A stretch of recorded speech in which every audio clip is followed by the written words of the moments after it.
رحمت کی فضا چھا رہی ہے، برکت کا سما آ رہا ہے، اللہ کا کرم دیکھو رمضان آ رہا ہے۔ بسم اللہ الرحمن الرحیم۔ السلام علیکم، میں ہوں کنزہ عالم اور آپ دیکھ رہے ہیں شمال ایچ ڈی نیوز۔ ناظرین، برکتوں، رحمتوں اور مغفرتوں کا مہینہ ایک بار پھر ہماری دہلیز پر دستک دے رہا ہے۔ جی ہاں، تو آج میں بات کر رہی ہوں ایک بابرکت مہینے رمضان المبارک کی۔ رمضان المبارک ایک بڑا بابرکت مہینہ ہے جس میں نہ صرف گناہ معاف کیے جاتے ہیں بلکہ ایسا مہینہ ہے جس میں قرآن پاک نازل فرمایا گیا۔ رمضان المبارک کے مہینے میں ہمارے گناہ معاف کیے جاتے ہیں اور دگنا ثواب دیا جاتا ہے۔ آج ہم اپنے پروگرام میں رمضان المبارک کے متعلق بات کریں گے اور آج ہمارے ساتھ موجود ہیں معزز مہمان سعید اللہ خان صاحب۔ ان سے بات کرتے ہیں، ان سے سوالات کریں گے رمضان المبارک کے متعلق۔ السلام علیکم سر۔ وعلیکم السلام۔ سب سے پہلے تو اپنے پروگرام میں آپ کو خوش آمدید کہتی ہوں اور آپ کو رمضان المبارک کا مہینہ بہت بہت مبارک ہو۔ خیر مبارک۔ اچھا سر، رمضان المبارک کا مہینہ ہے اور بڑا بابرکت مہینہ ہے، کہتے ہیں اس میں قرآن پاک نازل ہوا اور اس میں گناہ جو ہے وہ معاف کیے جاتے ہیں، دگنا ثواب ملتا ہے۔ تو سب سے پہلے میرا آپ سے یہ سوال ہے کہ میں آپ سے جاننا چاہوں گی کہ رمضان کو قرآن کا مہینہ کیوں کہا جاتا ہے؟ بسم اللہ الرحمن الرحیم۔ سب سے پہلے آپ کا شکریہ۔ یہ مبارک اور محترم مہینہ تقریباً پہنچ چکا ہے اور آج رات کو شاید چاند نظر آئے اور کل سے باقاعدہ روزہ پہلا روزہ ہو انشاءاللہ۔ آپ نے بات کی کہ قرآن مجید اور رمضان اس کا تعلق اور یہ ثواب کا مہینہ ہے، رحمت کا مہینہ ہے جی۔ یہ تو قرآن مجید اگر ہم پڑھیں، قرآن مجید کو سمجھنے کی کوشش کریں تو اللہ تبارک و تعالیٰ نے فرمایا کہ شہر رمضان الذی انزل فیہ القرآن ھدی للناس وبینات من الھدی والفرقان، کہ رمضان ایسا مہینہ ہے جس میں اللہ تبارک و تعالیٰ نے یہ معزز، مطہر اور مقدس کلام قرآن مجید اتارا ہے۔ تو قرآن مجید چونکہ کلام اللہ ہے، اللہ کی صفت ہے، اور قرآن مجید چونکہ اس زمانے میں یعنی رمضان کا جو دورانیہ ہے اس کے اندر اللہ پاک فرماتے کہ میں نے اتارا ہے، اس وجہ سے اس کو ایک مقام مل گیا ہے اور اس نسبت کی وجہ سے۔ تو اس سے ایک چیز تو یہ سامنے آ گئی کہ قرآن مجید کے ساتھ جس چیز کی نسبت ہو اس کو اللہ پاک ایک مقام اور درجہ عطا فرما دے، جسے رمضان المبارک ہے، بہت اہمیت ہو جاتی ہے۔ پھر آگے اللہ نے فرمایا کہ انا انزلناہ فی لیلۃ القدر وما ادراک ما لیلۃ القدر، کہ لیلۃ القدر میں ہم نے اس قرآن مجید کو اتارا ہے، اور اس کی شان دیکھے تو فرمایا خیر من الف شہر، 1000 مہینوں سے اللہ پاک نے اس کو بڑھا دیا ہے برکت اور اس کی شان کو۔ تو رمضان کے اندر چونکہ مہینہ مقدس ہے، رمضان کے اندر اگر بحیثیت مسلمان ہم اپنا محاسبہ کریں کہ یار سال 11 مہینے ہم قرآن سے دور رہے، ہم دین سے دور رہے، ہم اللہ سے دور رہے، تو یہ اللہ پاک نے سال میں ایک موقع دیا ہے ہمیں چاہیے کہ ہم اللہ کے قریب ہو جائے، اور اللہ کے قرب کا سب سے بڑا ذریعہ قرآن ہے۔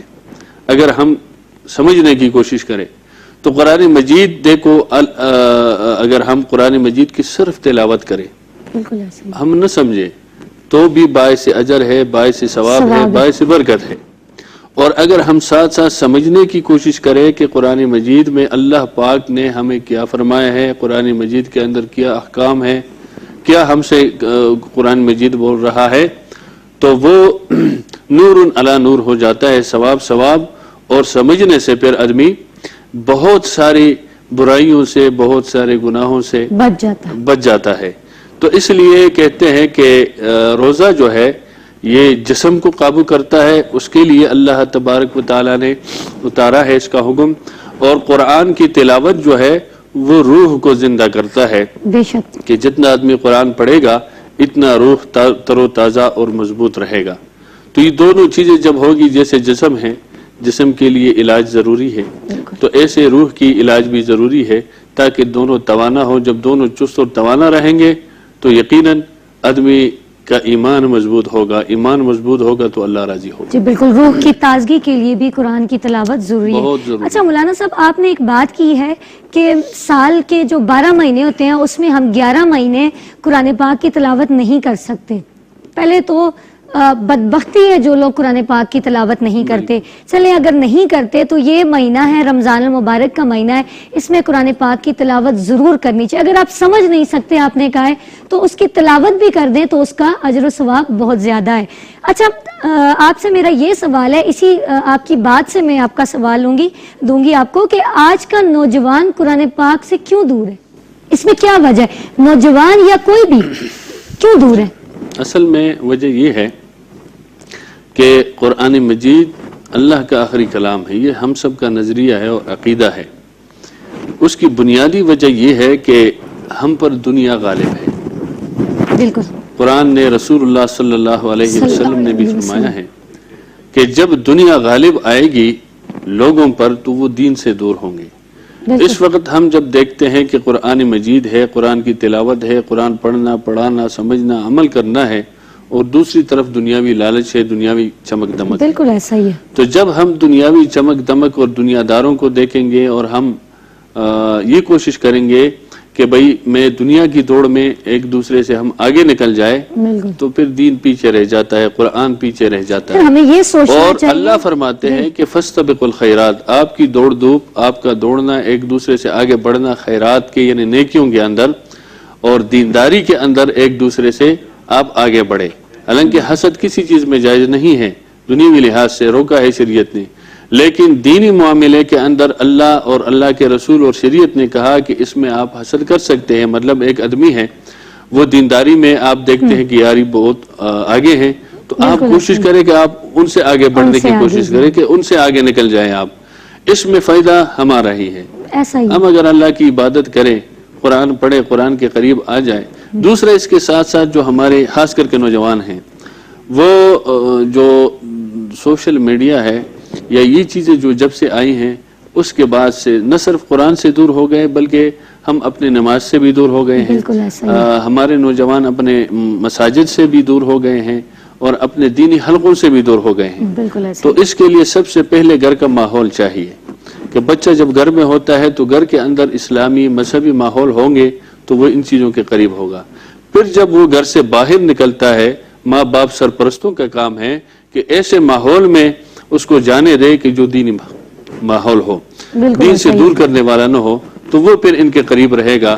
جب ہم اپنے ماحول, اپنے مجالس, اپنی تربیت کو دیکھیں گے کہ وہ مذہبی ہے تو یقیناً ہم قریب ہوں گے. اگر یہ چیزیں ہیں تو پھر ہم دور ہوتے جائیں گے. بالکل, ہم کہتے ہیں نا نوجوان قرآن پاک کی تلاوت نہیں کر رہا, تو جب ان کو ان کے گھر سے یہ انوائرمنٹ ملے گا, ماحول ملے گا, تو وہ آٹومیٹیکلی وہ تلاوت کرنا شروع کر دیں گے. اچھا رمضان ہے, اور یہ مشاہدے کی بات ہے, جو مذہبی گھرانے ہیں وہاں کے بچوں کو, نوجوانوں کو دیکھیں گے اب وہ قریب ہوتے ہیں دین کے. بالکل ایسا ہی ہے. چلیں اللہ پاک ہر ایک کے گھر کا ماحول ایسا کرے کہ ہر جو نوجوان ہے وہ تلاوت قرآن پاک کرے. اچھا مولانا صاحب, رمضان ہے تو رمضان میں روزہ بھی فرض ہے, ٹھیک ہے, تو روزہ رکھنے کا اصل مقصد کیا ہے؟ کیا صرف بھوکا رہنا, پانی نہ پینا, چپ رہنا, کیا یہ اس کا مقصد ہے؟ روزے کا کون سا خاص مقصد ہے جو کہ اکثر لوگ کہتے ہیں جی ہم نے روزہ رکھ لیا ہم چپ ہیں, اس کا مقصد پلیز بتا دیں. اچھا, اس کا مقصد بھی قرآن نے خود بتایا. اللہ نے یہ اللہ فرماتے ہیں کہ کتب علیکم الصیام کما کتب علی الذین من قبلکم لعلکم تتقون, ایمان والو تم پر میں نے روزہ فرض کیا ہے جیسے کہ پہلی امتوں پر فرض کیا گیا تھا. کیوں؟ لعلکم تتقون, اس لیے تاکہ تم متقی بن جاؤ, تقوی دار بن جاؤ, پرہیزگار بن جاؤ. پرہیزگاری کا دوسرا معنی یہ ہے کہ اللہ کا خوف دل میں آ جائے. اس کا اصل مقصد یہ ہے, اور یہ مقصد کے لیے اللہ یہ مشق کروا رہے ہیں روزے کے ذریعے کہ جب ایک آدمی ہے کھاتا پیتا ہے اور بہترین ماحول میں ہے, جب اللہ تبارک و تعالیٰ نے حکم دیا کہ صبح صادق سے لے کر غروب آفتاب تک اس درمیان آپ نے نہ کھانا ہے, نہ آپ نے پینا ہے, نہ آپ نے خلاف شرع بات کرنا ہے, نہ سننا ہے, یہ ایک مشق کروا رہے ہیں کہ اس دوران جو لوگ فقر و فاقے میں ہیں, جو لوگ کھانے پینے سے قاصر ہے, ان پر کیا گزر رہی ہوگی 12 مہینے اگر میں ایک مہینہ اس طرح ہوں. ایک تو یہ مشق اللہ کروا رہا ہے کہ ان کے ساتھ ہمدردی, غمخواری, غریبوں کی, فقیروں کی وہ فکر پیدا ہو جائے. دوسری طرف یہ ہے کہ اس کے یہ سبق دلانا چاہتے ہیں کہ ایک نفس جس کو ہم اشتہا کے ہر چیز مانگتے ہیں, ہمارا نفس چاہے وہ جائز ہو, ناجائز ہو, حلال ہو, حرام ہو, اس میں اللہ تبارک و تعالیٰ نے ہمیں یہ سبق دیا ہے کہ دیکھو روزے کی حالت میں بہت ساری حلال چیزوں سے اللہ پاک ہمیں روک دیتا ہے، یعنی وہ ہمارے لیے حرام ہو جائے. کھانا یا پانی پینا کوئی حرام عمل نہیں ہے، لیکن اس دوران صبح سے شام تک اللہ فرماتے ہیں کہ اس دوران اگر کوئی یہ ارتکاب کرے گا تو وہ حرام کا ارتکاب کرے گا. اس سے اللہ نے روکا ہے.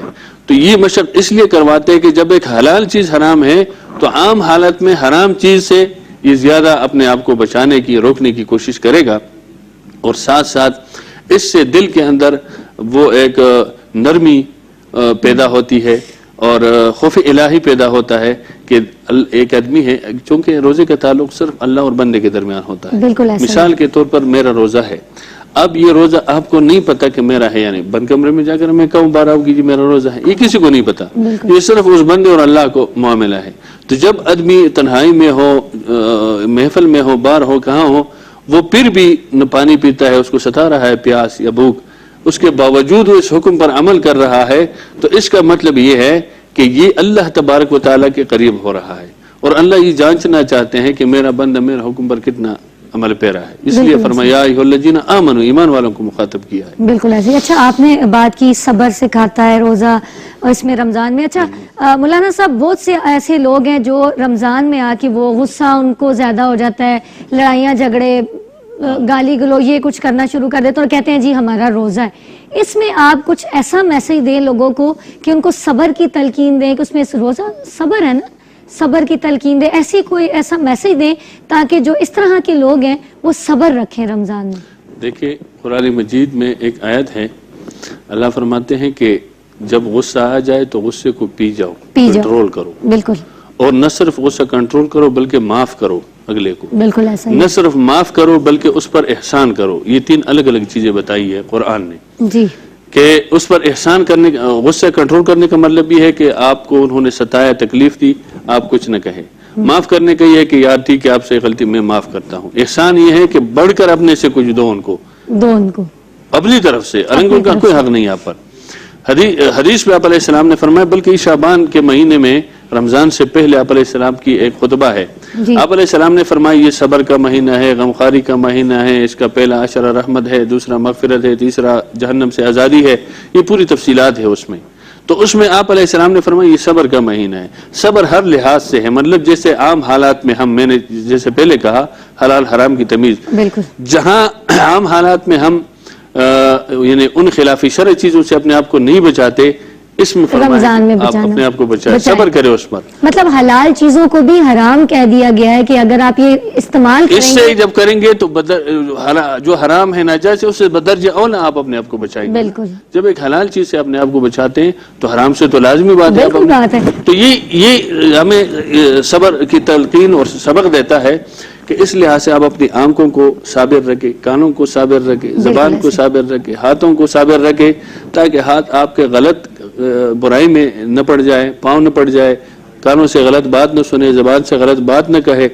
حالانکہ عام حالات میں بھی ناجائز ہے، جھوٹ بولنا، غیبت کرنا وغیرہ، یہ لیکن اس میں یہ پریکٹس اللہ کرواتے ہیں. رمضان میں خاص تاکید کی گئی کہ اگر اس میں ایک آدمی اس پہ اہتمام کرے کہ یہ پورا مہینہ وہ اس رمضان کے مہینے کے ہر چیز پر عمل کرے تو 11 مہینے اللہ توفیق دے گا، وہ ان چیزوں سے بچتا رہے گا. اچھا مولانا صاحب، روزہ انسان کی شخصیت اور کردار میں کیا تبدیلیاں لاتا ہے؟ روزہ جو اصل مقصد جو ہے اس کا میں نے بتایا، اس کی تبدیلی یہ ہے کہ آدمی اللہ کے قریب ہو جاتا ہے. بالکل ایسا ہی. آدمی کو یہ احساس ہوتا ہے کہ یعنی میں جو دنیا میں آیا ہوں میں اپنی مرضی کے لیے نہیں آیا. اب اللہ پاک نے روکا ہے کہ نہیں کھانا تو میں روکیا، جس وقت کھانا ہے تو وہاں کھانے کی اجازت ہے. اسی طرح ان کو یہ احساس ہو جاتا ہے کہ میری پوری جسم، میرا یعنی شب و روز، میری پوری زندگی میرے اپنے نہیں کسی اور کے ہاتھ میں ہے. مثال کے طور پر کوئی آدمی یہ نہیں چاہتا کہ میں بیمار ہو جاؤں. بالکل ایسا ہی، کوئی نہیں چاہتا. بیمار ہو جاتا ہے، بخار ہو جاتا ہے، تو اس سے یہ پریکٹس ہوتا ہے کہ یار واقعی میرا اپنا اختیار میرے پاس نہیں ہے، کسی اور کے پاس ہے. پھر اسی طرح اس کو یہ درس دینا ہوتا ہے کہ ایک دن آپ کا یہ روح جو ہے یہ اللہ قبض کر دیں گے، پھر آپ اللہ کے پاس جائیں گے. اور اس سے پہلے اللہ نے پورے قرآن اور نبی علیہ السلام کے ذریعے آپ کو ساری چیزیں بتائی ہے کہ آپ نے زندگی اس طرح گزارنی ہے تاکہ آگے جا کر جو آپ کی زندگی ہے وہ سرخرو بن جائے، وہاں آپ کامیاب ہو جائے. ہمیں نہیں پتا ہمارا آخری لمحہ کون سا ہو، تو اللہ پاک نے بھی یہی فرمایا ہے کہ مجھ سے معافی مانگ لیں گناہوں کی، بالکل ایسے اچھے اعمال کریں تاکہ آپ کو معاف کر دیا جائے. بالکل. اس میں اللہ سے گڑ گڑائے آدمی، معافی مانگے، جتنا ہو سکتا ہے عمل کرے، تلاوت کرے، نمازیں پڑھے، ہو سکے صدقے خیرات کرے. جو فطرانہ اس میں ایک عمل ہے وہ اسی کا درس دیتا ہے کہ بھئی لوگوں کے ساتھ تعاون کرتے ہیں، غریب لوگوں کی مدد کریں، زکوٰۃ دیں، افطاریاں کرائیں. افطاری کے لیے ضروری نہیں کہ غریب کو، اس میں امیر کو بھی کرا سکتے ہیں، بڑا ثواب ہے. بالکل ایسے. اچھا، کون سے ایسے خاص اعمال ہیں جو رمضان المبارک میں کرنے چاہیے؟ رمضان المبارک کے اندر تو مختلف شریعت نے ہم پر کوئی چیزیں لاگو کر دی ہے. جیسے رات کو نماز تراویح پڑھانی ہے، پھر نماز تراویح پڑھنے بھی ہے، پھر اس میں قرآن سنانا بھی ہے، اس کے زیادہ ثواب ہے، اس کا اہتمام کرنا چاہیے. تلاوت، چونکہ باقی ٹھیک ہے غفلت سستی ہے ہماری، لیکن رمضان کے اندر تلاوت پر زیادہ سے زیادہ زور دیا جائے کہ جتنا زیادہ ہو سکے تلاوت کی جائے. پھر اس کے ساتھ ساتھ جتنا ہو سکے اللہ نے اگر صاحب استطاعت بنایا ہے غریبوں کے ساتھ مالی تعاون کرے. پھر اس کے ساتھ ساتھ دوست و احباب، غریب ہے امیر ہے کوئی بھی ہے، کوشش کرے. یہ ضروری نہیں ہے کہ اعلیٰ شان افطاری کرے. نبی علیہ السلام نے فرمایا اگر ایک کھجور کسی کو افطار کے، ایک گھونٹ پانی، تو اللہ پاک اس کو بہت بڑا اجر دیتا ہے. تو ان چیزوں کا اہتمام کرے کہ افطاریاں ہوں. اسی طرح کوشش یہ کرے کہ اپنی زبان سے اچھی بات نکلے کسی کے لیے. اگر کوئی آپ کو غصہ کر جائے کوئی تو آپ معاف کرنے کا ارادہ رکھے. پھر میں آپ کو بتاؤں کہ روزے کے 3 درجے بتلائے ہیں علماء نے. ایک ہے ادنا، ایک ہے درمیانہ، ایک ہے اعلیٰ. ادنا درجہ یہ ہے کہ آدمی صبح سے شام تک، صبح صادق سے غروب آفتاب تک صرف کھانے پینے سے اپنے آپ کو بچا کے رکھے. یہ ادنا درجہ ہے روزے کا.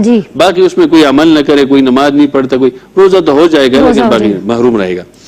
دوسرا درجہ جو درمیانہ ہے وہ یہ ہے کہ آدمی صبح سے شام تک اپنے آپ کو بھوکا پیاسا بھی رکھے اور ساتھ ساتھ عبادات میں بھی شامل ہو، نمازیں بھی پڑھے، تلاوتیں بھی کرے. یہ درمیانہ ہے.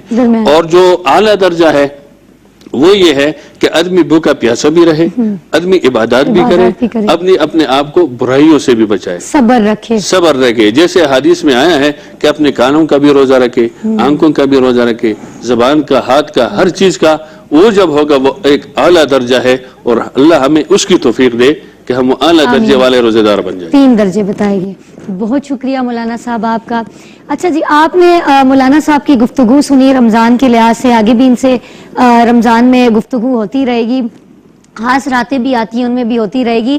تو جیسے انہوں نے بھی بتایا، ہم نے بھی آپ کو بتایا کہ رمضان المبارک ایک خاص برکت والا مہینہ ہے. رحمتیں، برکتیں، مغفرتیں اس میں ہوتی ہیں.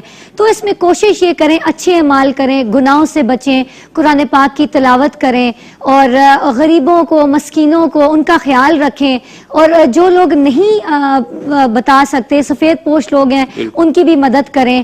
تو اسی طرح سے رمضان المبارک میں آپ کے ساتھ پروگرامز میں پھر انشاءاللہ آپ سے ملیں گے. کیمرہ مین بشارت آوان، سینئر پروڈیوسر سردار توقیر صاحب کے ساتھ کنزہ عالم کو شمال ایچ ٹی نیوز کے ساتھ اجازت دیجیے. اللہ حافظ.